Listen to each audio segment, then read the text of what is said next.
Hello and welcome once again to find out what's happening this week here at Washington Middle School and also in Anime Club.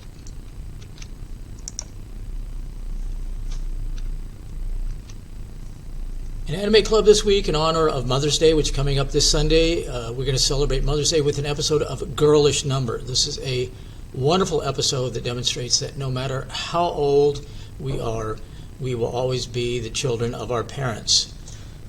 It's a wonderful episode. Like I said, Kazuha's mother, she shows up, and actually kind of several touching scenes between Kazuha and her mother, and also a touching scene between Koto and Kazuha regarding that our parents are never as young as we think they are. Today, the Latino Student Alliance is going to meet in room 111. Everyone is welcome. We'll see you there. And the music that you're going to be hearing throughout is Recuerdos de Alhambra by Francisco Terrera. So I hope you like this. Also, the Craft Club, the Wellness Center with the lovely Miss Hanel. See what she's got going on there today. Also, Wednesdays, which are always busy here at Washington, the STEM Club in room 108 with Miss Brodeur. That's 2:45 to 3:45. Yearbook Club with Miss Yamanishi, 2:45 to 3:45 as well in room 202. That's going to be in her room.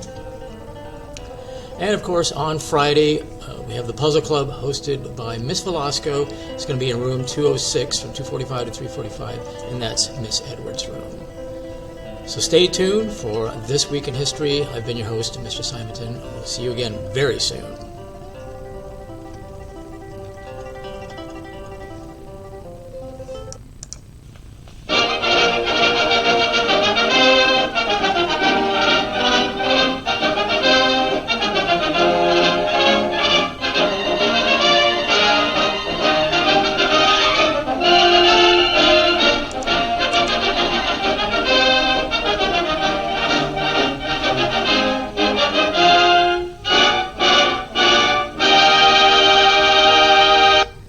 Welcome once again to another presentation of This Week in History. I'm your host, Mr. Simonton. First of all, May the 5th, celebrated in Mexico as Cinco de Mayo, the 5th of May, a national holiday in remembrance of the Battle of Puebla in 1862, in which Mexican troops under General Ignacio Zaragoza, outnumbered 3-1, defeated the invading French forces of Napoleon III. You know the liftoff there, May 5th, 1961. Alan Shepard becomes the first American in space. He piloted the spacecraft Freedom 7 during a 15-minute, 28-second suborbital flight, doesn't seem very long, that reached an altitude of 116 miles above the Earth. Congratulations, Mr. Shepard. Some tragic news here. May 6, 1937, the German airship Hindenburg burst into flames at 7:20 p.m. as it neared the mooring mast, kind of an anchor point, in Lakehurst, New Jersey, following a transatlantic voyage. 36 of the 97 passengers and crew were killed. And the accident effectively ended commercial airship traffic. And it burned very rapidly, kind of two things. One, it was filled with hydrogen, which is extremely flammable. And the other thing is that the skin was painted with a product that was also highly flammable. You're going to see the actual film from this disaster.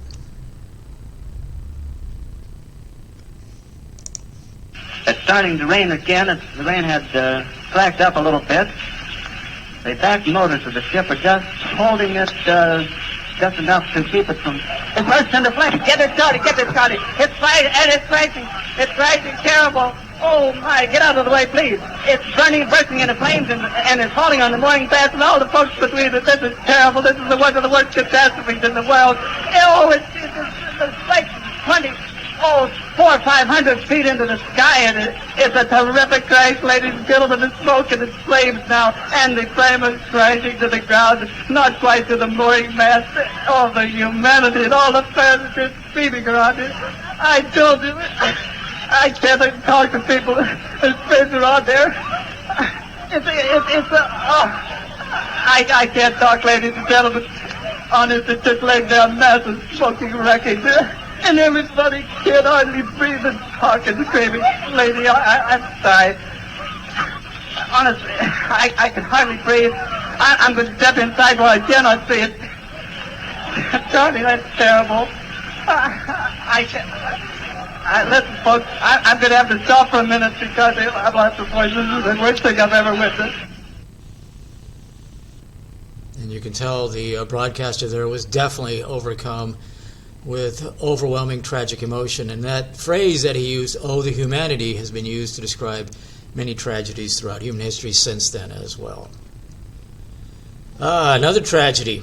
May the 7th, 1915, the British passenger ship the Lusitania was torpedoed by a German submarine off the coast of Ireland, losing 1,198 of its 1,924 passengers, including 114 Americans went down with the ship.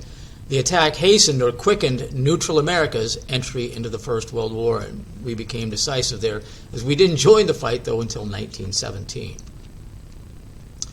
Something a little bit more positive. May the 7th, 1945, in a small red brick schoolhouse in Reims, Germany, General Alfred Jodl, that's him there on the left, and also in the center of the picture on the right-hand side, signed the unconditional surrender of all German fighting forces, thus ending the Second World War in Europe. Russian, American, British, and French ranking officers observed the signing of the document, which became effective at 1 minute past midnight on May the 9th. However, the very next day, May the 8th, 1945, is considered Victory in Europe Day. We celebrate the formal acceptance by the Allies of World War II of Germany's unconditional surrender of its armed forces. And it's marked the official end of World War II in Europe. Regrettably, the end of World War II in the Pacific against Japan has to wait another 4 months until September. May the 10th, 1869, a little bit more positive news here. The newly constructed tracks of the Union Pacific and Central Pacific Railroads were the first linked at Promontory Point in Utah, thus completing the first transcontinental railroad across the United States. A golden spike was driven by Leland Stanford, president of the Central Pacific, to celebrate the linkage. Now, there's one kind of cool story that I love these cool stories of history. There's a telegraph operator, because we don't have phones, we don't have television, we don't even have any kind of wireless telegraphy. So what he did is that he took one wire from his telegraph key and hooked it to the spike, took the other wire from his telegraph key and hooked it to the spike hammer, so that every time the hammer came down on the spike, it would close the circuit, and a signal in the form of a Morse code dot would be sent to Washington, D.C., where the president was waiting. So it kind of went something like this: strike, dot, strike, dot, strike, dot. And after the third strike, the spike was driven into the tie. He pulled the wires, reconnected them to his telegraph key, and he typed out one word, just one: done. Always love that story. We can see the two primary engineers for both railroads, Samuel S. Montague, the chief engineer for the Central Pacific Railroad, and Grenville M. Dodge, the chief engineer for Union Pacific, celebrating there. So nice positive. Another positive, May the 10th, 1994, former political prisoner Nelson Mandela was inaugurated. It means he was sworn in as president of South Africa. Mandela had won the first free election in South Africa, despite attempts by various political foes to deter the outcome. May the 11th, 1862, we're going to be talking about this here in 8th grade pretty soon, the Civil War. To prevent its capture by Union forces, that's of the northern states, advancing in Virginia, the Confederate ironclad CSS, so Confederate state ship, Merrimack, was destroyed by the Confederate Navy, so they sabotaged it. In March, the Merrimack had fought the Union ironclad, the USS Monitor, to a draw. It means it was a tie. Nobody won. Naval warfare would thus change forever, making wooden ships obsolete. They're made out of steel and aluminum these days. Notable birthdays. Mr. Karl Marx, founder of communism. He was born in Treves, Germany. He co-authored Das Kapital and the Communist Manifesto, advocating the abolition of all private property, I don't know if I could do that, and a system in which workers own all the means of production, that is, land, factories, and machinery. Next, we have the founder of psychoanalysis. This is Sigmund Freud. He was born in Freiburg, Moravia. His theories became the foundation for treating psychiatric disorders from psychoanalysis, and offered some of the first workable cures for mental disorders. Next, we have the explorer Robert E. Peary, and I know that Miss Wright was talking about him when I'm recording this, so about 2 weeks prior to this. Explorer Robert E. Peary was born in Crescent, Pennsylvania. He organized and led 8 Arctic expeditions and reached the North Pole on April 6, 1909. In another expedition, he proved that Greenland was an island, and he also proved that the polar ice caps extend beyond 82 degrees north latitude. Next, we have the composer Johannes Brahms. He was born in Hamburg, Germany. He composed over 300 songs and numerous orchestral, choral, piano, and chamber works, including his German Requiem commemorating the passing of his mother.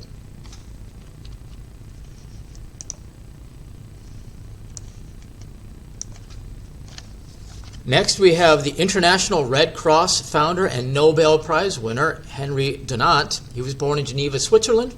He's also the founder of the YMCA, the Young Men's Christians Organization, and organized the Geneva Conventions of 1863 and 64. And the Geneva Conventions addressed how prisoners of war were supposed to be treated by the capturing combatants. Next, we have probably one of my all-time favorite presidents, Harry S. Truman. He was the 33rd U.S. president. He was born in Lamar, Missouri. He became president upon the death of Franklin D. Roosevelt in April 1945. Roosevelt did so 4 terms. 2 weeks after becoming president, he was informed of the top-secret atomic bomb project. In the war against Japan, an Allied invasion was being planned, which would cost a minimum of 250,000 lives. It was at that point that Truman then authorized the dropping of the atomic bomb, not once, but twice. He served as president until January of 1953, and he was the last of only 9 presidents who did not attend college. His straightforward, honest, no-nonsense style is a big reason why I like him, earned him the nickname, "Give him hell, Harry." He's also famous for saying, "The buck stops here."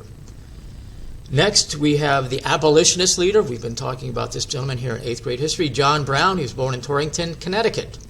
He led an attack on the federal arsenal at Harper's Ferry in October 1859 to secure weapons for his Army of Emancipation to liberate slaves.